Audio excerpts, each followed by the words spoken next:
Hi, I'm Danny Boyd, and this is CinemaStix.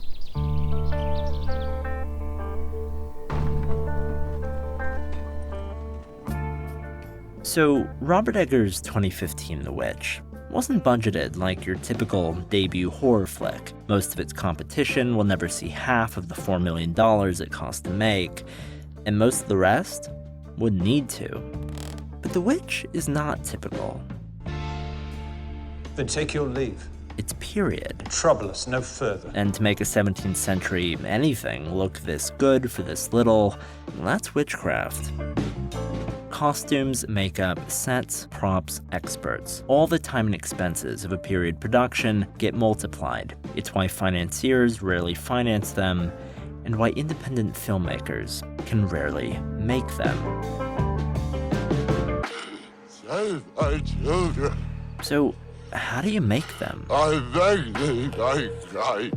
Well, if you're Eggers, you start with a wholly original script, one he spent 4 years researching. Eggers crafted his New England folktale, delivered his 17th century Puritan nightmare about a family whose devout faith and crippling paranoia shape them and break them. He kept his details rich, but his cast list and shooting locations he kept to a bare minimum, because scope requires money. Depth only requires knowledge. Eggers would have shot The Witch on film in New England, but he couldn't. He could have spent his budget on a bankable star, but he wouldn't.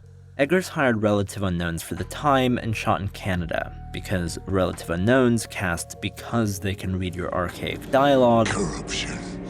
Thou art my father. Don't have to waste time learning to read your archaic dialogue. In Canada, well, taxes.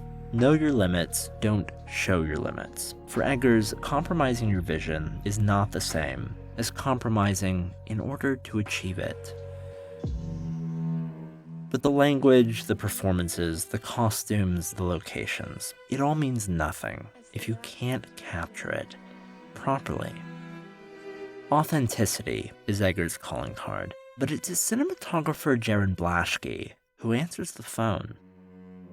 Because if there's one thing most film critics and most of those critical of the film agree on, it's this.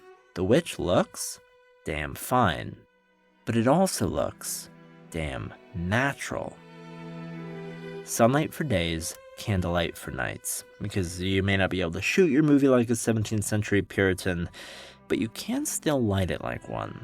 Not that there's anything unusual about shooting with sunlight, of course, but to achieve The Witch's doom and gloom look on a 25-day schedule, Eggers and Blashke had to pray for overcast days that seldom came, because you can't fake bleak lighting when you can't afford 40-foot silks, much in the way Eggers couldn't shoot with candles without making a couple of concessions. 1975. In order to get enough candlelight into the camera for Barry Lyndon, Stanley Kubrick had to use .7 f-stop aperture lenses developed for NASA. A measly 10 of these lenses ever got made, and Kubrick being Kubrick, bought 3. But in 2015, if you want to shoot in candlelight on a strapped $4 million budget, you shoot digital. Which is fine for most people, but prior to The Witch, Eggers had always shot his stuff on film, and in all likelihood, he always will again. It's a good match for his particular flavor of filmmaking. But not here, and Eggers was smart to cash in a few principles for some of his best shots. Action and time cost money, but what a filmmaker chooses to do with them is priceless. You want to shoot more coverage? Well, that means more setups, means more time, means more money. Money Eggers didn't have, and a latitude he didn't really need.